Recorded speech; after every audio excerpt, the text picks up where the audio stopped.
నమస్తే welcome to mid day news నేను Shivani bulletin ముందుగా హెడ్లైన్స్ చూద్దాం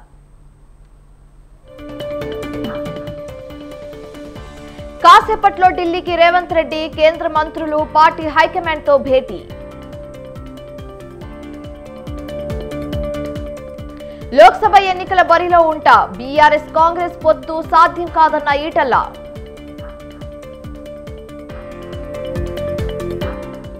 జీహెచ్ఎంసీ సమావేశంలో రసభాస అరికెపూడి వ్యాఖ్యలపై కాంగ్రెస్ కార్పొరేటర్ల నిరసన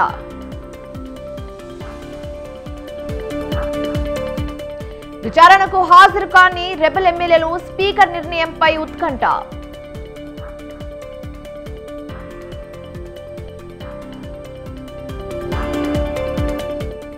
పశ్చిమ బెంగాల్ సందేశ్ ఖలీలో హింసకాండ బెంగాల్కు జాతీయ మహిళా కమిషన్ చైర్పర్సన్ రేఖా శర్మ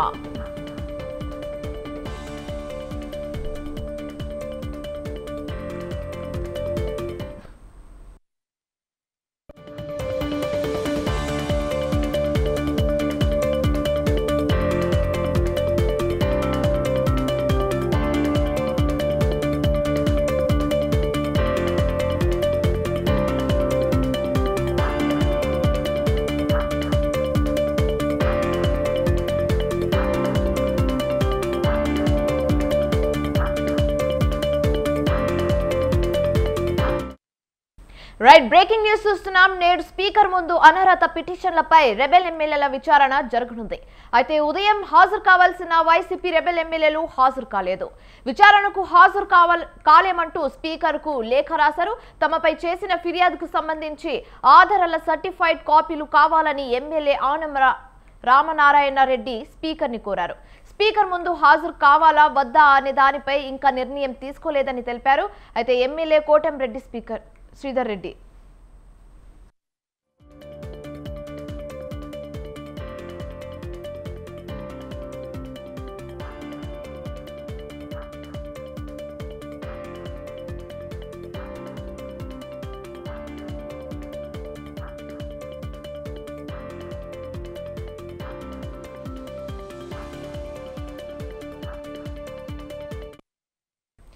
నేడు స్పీకర్ ముందు అనర్హత పిటిషన్లపై రెబెల్ ఎమ్మెల్యేల విచారణ జరగనుంది. అయితే ఉదయం హాజరు కావాల్సిన వైసీపీ రెబెల్ ఎమ్మెల్యేలు హాజరు కాలేదు. విచారణకు హాజరు కాలేమంటూ స్పీకర్ కు లేఖ రాశారు. తమపై చేసిన ఫిర్యాదుకి సంబంధించిన ఆధారాల సర్టిఫైడ్ కాపీలు కావాలని ఎమ్మెల్యే ఆనం నారాయణ రెడ్డి స్పీకర్ ని కోరారు. అయితే స్పీకర్ ముందు హాజరు కావాలా వద్దా అనే దానిపై ఇంకా నిర్ణయం తీసుకోలేదని తెలిపారు ఎమ్మెల్యే కోటంరెడ్డి శ్రీధర్ రెడ్డి. ఇక ఇదే అంశం మీద పూర్తి సమాచారం మా ప్రతినిధి రమేష్ ఫోన్ ద్వారా అందిస్తారు. రమేష్ చెప్పండి. వైఎస్ఆర్ కాంగ్రెస్ పార్టీ నుంచి గెలిచిన 4 ఎమ్మెల్యేలు ఆ తర్వాత వైఎస్ఆర్ కాంగ్రెస్ పార్టీని కాదని తెలుగుదేశం పార్టీలో చేరారు. 4 ఎమ్మెల్యేలు కోటంరెడ్డి శ్రీధర్ రెడ్డి, ఆనం రామనారాయణ రెడ్డి, ఉండవల్లి శ్రీదేవి, అదేవిధంగా మేకపాటి చంద్రశేఖర్ రెడ్డి, ఈ 4 ఎమ్మెల్యేలు కూడా తెలుగుదేశం పార్టీలో చేరారు. అదే సందర్భంలో తెలుగుదేశం పార్టీ నుంచి గెలిచినటువంటి మరో 4 ఎమ్మెల్యేలు సైతం టీడీపీకి వదులుకొని వైఎస్ఆర్ కాంగ్రెస్ పార్టీలో చేరారు. దీంతో ఈ ఎమ్మెల్యేల పైన అనర్హత పిటిషన్లు వేయాలంటూ గతంలో తెలుగుదేశం పార్టీ అదేవిధంగా వైఎస్ఆర్ కాంగ్రెస్ పార్టీ కూడా స్పీకర్ కి ఫిర్యాదు చేసినటువంటి పరిస్థితి కూడా ఉంది. ఈ అనర్హత పిటిషన్ పైన స్పీకర్ గత కొద్ది రోజులుగా విచారణ చేస్తూ ఉన్నారు. ఇప్పటికే పలు దఫాలుగా రెబల్ ఎమ్మెల్యేలకు తన ముందు హాజరు కావాలంటూ ఆదేశాలు జారీ చేయడం జరిగింది. అదే సందర్భంలో పార్టీ ఫిరాయింపులకు కారణాలను అడిగి తెలుసుకునే ప్రయత్నం చేశారు. పార్టీ ఫిరాయింపుల చట్టం కింద ఎందుకు చర్యలు తీసుకోకూడదంటూ స్పీకర్ కి వచ్చినటువంటి ఏదైతే ఆధారాలు ఉన్నాయో వాటన్నింటినీ కూడా వాళ్ళకి ఇచ్చినటువంటి పరిస్థితి కూడా ఉంది. అయితే వైఎస్ఆర్ కాంగ్రెస్ పార్టీ నుంచి గెలిచి తెలుగుదేశం పార్టీలోకి వెళ్ళిన వైసీపీ రెబల్ ఎమ్మెల్యేలు ఎవరైతే ఉన్నారో వారు మాత్రం స్పీకర్ కు పదే చెప్తున్నటువంటి విషయం ఏదైతే ఉందో తమ పైన ఏదైతే ఫిర్యాదులు చేశారో ఆ ఫిర్యాదులకు సంబంధించి ఆధారాలు వచ్చారో ఆ ఆధారాల ఒరిజినల్ కాపీలు తమకు కావాలని కోరుతూ ఉన్నారు. గతంలో స్పీకర్ ముందు ఒకసారి ప్రత్యక్షంగా హాజరైన సందర్భంలోనూ ఆ తర్వాత స్పీకర్ కి లేఖలు రాసినటువంటి సందర్భంలో కూడా తమ పైన వచ్చినటువంటి ఫిర్యాదులకు సంబంధించి సర్టిఫైడ్ కాపీలు ఇవ్వాలని కోరుతున్న పరిస్థితి ఉంది. ఇక ఈ రోజు కూడా స్పీకర్ రెబల్ ఎమ్మెల్యేలకు విచారణకు హాజరు కావాలని కోరినటువంటి నేపథ్యంలో మరోసారి వైసీపీ రెబల్ ఎమ్మెల్యేలు ఆనం రామనారాయణ రెడ్డి, ఉండవల్లి శ్రీదేవి, మేకపాటి చంద్రశేఖర్ రెడ్డి ముగ్గురు కూడా స్పీకర్ కి లేఖ రాయడం జరిగింది. గతంలో ఏదైతే కోరినటువంటి విధంగా తమ పైన ఇచ్చినటువంటి ఫిర్యాదులకు సంబంధించి మీడియాలో వచ్చినటువంటి క్లిప్పింగ్లు ఏవైతే ఉన్నాయో వాటికి సంబంధించిన సర్టిఫైడ్ కాపీలు ఆయా సంస్థల నుంచి తమకు ఇప్పించాలంటూ మరోసారి స్పీకర్ ను కోరిన పరిస్థితుంది. మరోవైపు కోటంరెడ్డి శ్రీధర్ రెడ్డి మాత్రం తాను స్పీకర్ ముందు విచారణకు హాజరు కావాలా వద్దా అనే అంశానికి సంబంధించి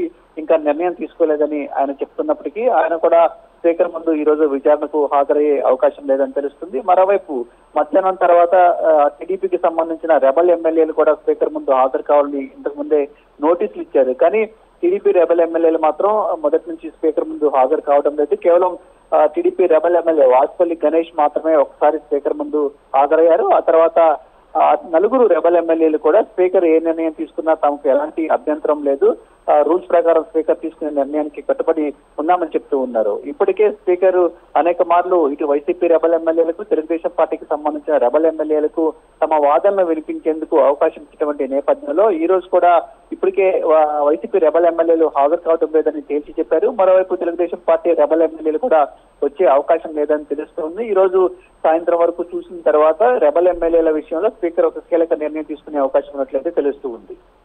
right, thanks for the updates Ramesh.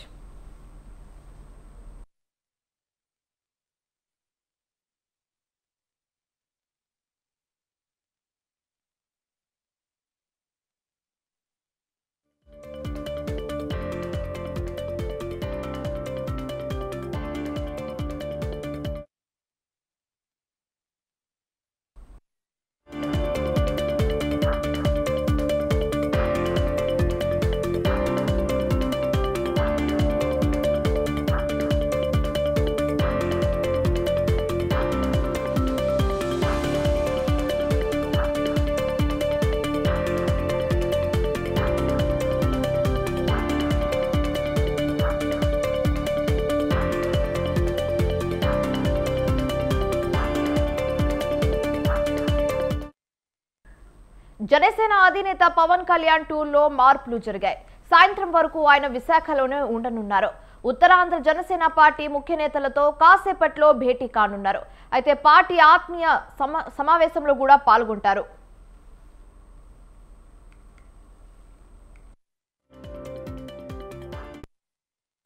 ఉమ్మడి విశాఖ జిల్లాలోని అసెంబ్లీ నియోజకవర్గ సమన్వయకర్తలతో పవన్ కళ్యాణ్ సమావేశం నిర్వహిస్తారు. ఎన్నికల్లో అనుసరించాల్సిన వ్యూహాలపై ఆయన దిశానిర్దేశం చేస్తారు. విశాఖ జిల్లాలోని పలు నియోజకవర్గాల నుంచి జనసేన పోటీకి దిగనుంది. అయితే సీట్ల సర్దుబాటుపై ఇప్పటికే చంద్రబాబుతో పవన్ కళ్యాణ్ చర్చించారు.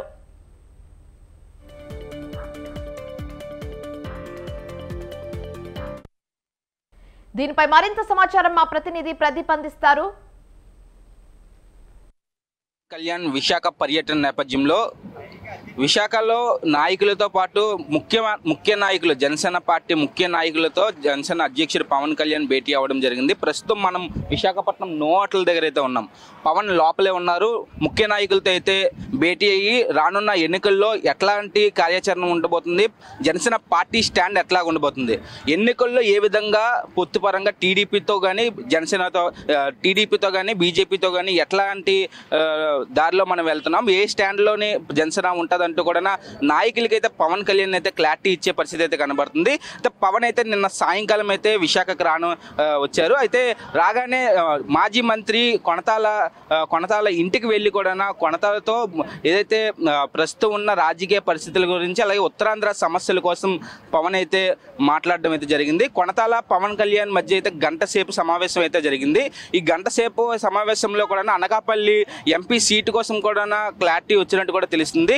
నాగబాబు అనకాపల్లి ఎంపీగా పోటీ చేస్తారా, అట్లాగా లేకపోతే కొనతాల పోటీ చేస్తారా అంటూ కూడా క్లారిటీ అయితే ఆ యొక్క సమావేశంలో అయితే క్లారిటీ వచ్చినట్టు తెలుస్తుంది. అయితే కొనతాల అయితే క్లారిటీ అయితే చెప్పడం జరిగింది. కేవలం రాష్ట్ర రాజకీయాల కోసమే పవన్ నేను మాట్లాడుకున్నామంటూ కూడా కొనతాల అయితే క్లారిటీ ఇవ్వడం జరిగింది. ఏదైనా సరే ఉత్తరాంధ్ర నుంచి పవన్ కళ్యాణ్ పోటీ చేస్తే బాగుంటుందంటూ కూడా నా అభిప్రాయం చెప్పానంటూ కూడా కొనతాల అయితే చెప్పడం జరిగింది. అయితే నిన్న కొనతాల ఇంటి దగ్గర నుంచి డైరెక్ట్గా కూడా విశాఖపట్నం నో హోటల్కి అయితే పవన్ కళ్యాణ్ చేరుకొని విశాఖపట్నం నో హోటల్లో నిన్న రాత్రి అయితే పవన్ అయితే ముఖ్య నాయకులతో భేటీ అయ్యి కూడా ఏ వ్యక్తికి పార్టీ ఎమ్మెల్యే సీట్ ఇస్తాము, సీట్ రాలేని వాళ్ళు ఎటువంటి పరంగా ఉన్నా సరే ఎవరు బాధపడవసరం లేదు, పార్టీ అధికారంలోకి వచ్చిన తర్వాత మీకు న్యాయం చేస్తాం, మీకైతే మేము మాట ఇస్తున్నాం అంటూ కూడా పవన్ కళ్యాణ్ అయితే నాయకులతో అయితే బుజ్జగించే పరిస్థితి అయితే కనబడుతుంది. మొత్తానికి పవన్ అయితే ఉత్తరాంధ్రలో ఉన్న జనసేన నాయకులకి అయితే ఈ యొక్క టూర్లో రానున్న ఎన్నికల్లో క్లారిటీ ఏ వ్యక్తి అభ్యర్థి నించుంటున్నాడు అనే మాత్రం క్లారిటీ ఇచ్చే పరిస్థితి అయితే కనబడుతుంది. అంటే టీడీపీ జనసేన పొత్తులో గత కొద్ది రోజుల నుంచి కూడా చాలా విభేదాలు అయితే నాయకుల్లోనైతే చాలా అనుమానాలు అయితే వ్యక్తమయ్యాయి. ఏమంటే అసలు పార్టీ టీడీపీతో కలిసింది, మాకు సీటు ఉంటుందా రాదా అంటూ కూడా జనసేన నాయకులు ముఖ్యమైన నాయకుల్లో అయితే పోటీ చేద్దామన్న ఉద్దేశం ఉన్న నాయకుల్లో అయితే చాలా హైటెన్షన్ అయితే మొన్నటి వరకు ఉండేది. అయితే పవన్ కళ్యాణ్ జనసేన అధ్యక్షుడు పవన్ కళ్యాణ్ విశాఖ పర్యటనలో నోటల్లో ఏదైతే నాయకులతో ముఖ్యమైన నాయకులతో ఏదైతే సమావేశం ఉందో ఆ సమావేశంలో అయితే క్లారిటీ ప్రతి ఒక్క నాయకులకి అయితే క్లారిటీ ఇచ్చే పరిస్థితి అయితే పవన్ అయితే ఇచ్చారు. మొత్తానికి నాగబాబు కూడా ఈ యొక్క సమావేశంలో కూడా పవన్తో పాటు కూర్చొని మొత్తం నాయకులు ముఖ్యమైన నాయకులతో అయితే మాట్లాడే పరిస్థితి అయితే కనబడుతుంది. అట్లాంటి శ్రీకాకుళం జిల్లాలోని ఎవరు జనసేన నాయకులు ఎవరైతే పోటీ చేద్దామన్న ఉద్దేశంతో ఉన్న జనసేన నాయకులకు కూడా మొత్తం క్లారిటీ ఇచ్చారు. అలాగే విజయనగరం జిల్లా ఉమ్మడి విశాఖ ఈ యొక్క ఉత్తరాంధ్ర జిల్లాల అన్ని జిల్లాల్లోని 5 సంవత్సరాల నుంచి జనసేన పార్టీలోని కష్టపడి ఎంతో అరెస్టులు కానీ ఎంతో కష్టకాలంలో జనసేన పార్టీతో ఉన్న నాయకులతోటి అలాగే ఎవరైతే కార్యకర్తలు ఉన్నారో కార్యకర్తలకి అలాగే నాయకులకు కూడా పూర్తి క్లారిటీ అయితే పవన్ అయితే ఈ యొక్క టూర్లో అయితే ఇచ్చినట్టు తెలుస్తుంది. మొత్తానికి ఏదైనా సరే రానున్న ఎన్నికల్లో ఎట్లాంటి కార్యాచరణ ఉంటుందంటూ కూడా పవన్ అయితే నోటల్లో సమీక్షలు అయితే క్లారిటీ ప్రతి ఒక్క నాయకులకి ఇచ్చారు. ఎవరిని మర్చిపోయేది లేదు, ప్రతి ఒక్కరిని పార్టీ గుర్తుపెట్టుకుంటుంది అంటూ కూడా పవన్ అయితే వాళ్ళకి మాట ఇవ్వడం జరిగింది. అట్లాగా ఏదైతే గోదావరి అలాగే గోదావరి జిల్లా రాజమండ్రికి అయితే పవన్ అయితే కాసేపట్లో బయలుదేరబోతున్నారు. బయలుదేరుతున్న నేపథ్యంలో రాజమండ్రిలోని నాయకులతోటి కూడా మాట్లాడి వాళ్ళకి సీట్లు ఎటువంటి పరంగా ఏ సీటు ఏ నియోజకవర్గానికి వస్తుంది అంటూ కూడా వాళ్ళతో కూడా మాట్లాడి పూర్తి డేటా అంతా తోటిన ఢిల్లీ వెళ్తాను, ఢిల్లీ నుంచి మొత్తం క్లారిటీ తీసుకొని ఇప్పుడు పార్టీలోని అభ్యర్థుల్ని రిలీజ్ చేస్తాం, అభ్యర్థుల పేరు రిలీజ్ చేస్తాం అంటూ కూడా పవన్ కళ్యాణ్ తెలియజేసినట్టు కూడా ప్రశ్న అయితే మనకు తెలుస్తుంది. ఏదప్పటికీ కూడా రానున్న ఎన్నికల్లో వైసీపీ పార్టీని ఓడిపించడానికైతే మొత్తం నెక్స్ట్ వచ్చే రాజకీయ పరిస్థితులు అయితే చాలా మారే అవకాశాలు కూడా ఉన్నాయి. అయితే జగన్ అయితే ఎలాగైనా ఇంటికి పంపిద్దామంటూ కూడా పవన్ కళ్యాణ్ ఏదైతే ఒక స్లోగన్ ఉందో ఆ స్లోగన్ పరంగా పవన్ కళ్యాణ్ పనిచేస్తున్నారంటూ కూడా తెలుస్తుంది. ఏదప్పటికీ కూడా మొత్తం జనసేన కానీ టీడీపీలో కానీ మొత్తం క్లారిటీ అయితే వచ్చే పరిస్థితి అయితే కనబడుతుంది. జనసేన వాళ్ళకైతే జనసేన క్యాడర్కి అయితే మాత్రం పవన్ అయితే ఈ యొక్క టూర్లోనైతే పూర్తి క్లారిటీ ఇచ్చే బయలుదేరే పరిస్థితి అయితే కనబడుతుంది. కాసేపట్లో నోటల నుంచి అయితే పవన్ అయితే బయలుదేరే పరిస్థితి అయితే కనబడుతుంది. కెమెరామెన్ శివతో ప్రతి విశాఖ నుంచి స్వతంత్ర. అయితే పశ్చిమ గోదావరి జిల్లా భీమవరంలో జనసేన అధినేత పవన్ కళ్యాణ్ రేపు ఎల్లుండి పర్యటించనున్నారు. రేపు మండలం పెద్ద ఆమిరం నిర్మల ఫంక్షన్ హాల్లో పవన్ సమావేశాలు నిర్వహించనున్నారు. టీడీపీ ముఖ్య నాయకులతో కూడా ప్రత్యేక సమావేశాలు పాల్గొంటారు. కాస్కో పొలిటికల్ క్లబ్ వద్ద హెలీప్యాడ్ ఏర్పాటుకు ప్రభుత్వం అనుమతించింది.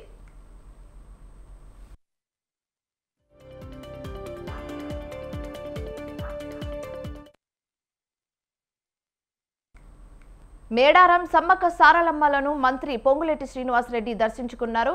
సమ్మక్క సారలమ్మ దీవెనలతో తెలంగాణలో ఇందిరమ్మ రాజ్యం వచ్చిందని తెలిపారు. మేడారం జాతరకు అధిక సంఖ్యలో భక్తులు తరలివస్తున్నారని, ఇప్పటికే 58 లక్షల మంది వనదేవతలను దర్శించుకున్నారని తెలిపారు. అయితే మేడారంలో భక్తులకు ఎలాంటి ఇబ్బందులు కలగకుండా ఇప్పటికే అన్ని ఏర్పాట్లు చేశామని మంత్రి తెలిపారు.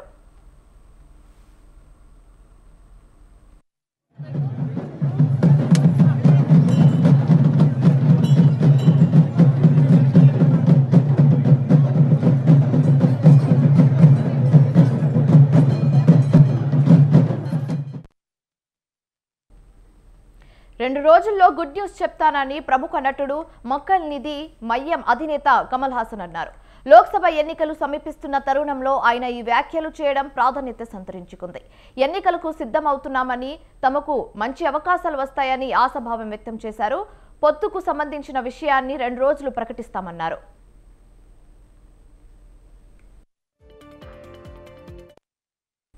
అయితే ఈ ఎన్నికల్లో అధికార డిఎంకే ఎంఎన్ఎం మధ్య పొత్తుపై వార్తలు వస్తున్నాయి. దీని గురించి కొద్ది నెలల క్రితం డిఎంకే నేత తమిళనాడు మంత్రి ఉదయనిధి స్టాలిన్ సూచనప్రాయంగా పేర్కొన్నారు. అలాగే నూతన ధర్మంపై ఉదయనిధి చేసిన వ్యాఖ్యలు తీవ్ర చర్చనీయాంశంగా మారిన సమయంలో కమల్ మద్దతుగా నిలిచారు. గత ఏడాది జరిగిన ఈ రోడ్డు ఉప ఎన్నికల డిఎంకే నిలబెట్టిన అభ్యర్థిని ఎన్ఎంఎం బలపరిచింది.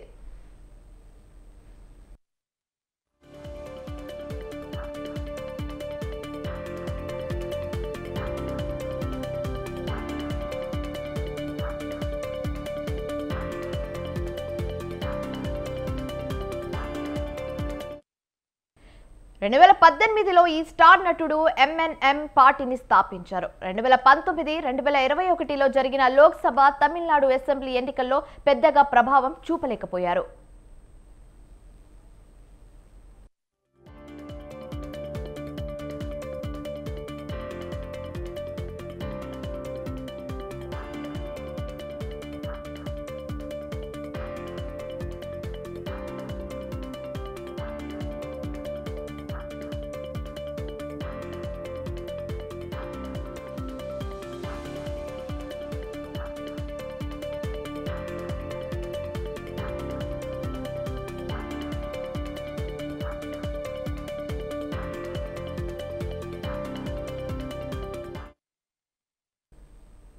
ఇవి ఇప్పుడు వరకు ఉన్న అప్డేట్స్. నెక్స్ట్ హలో స్వతంత్ర ప్రసారం అవుతుంది. కీప్ వాచింగ్ స్వతంత్ర న్యూస్.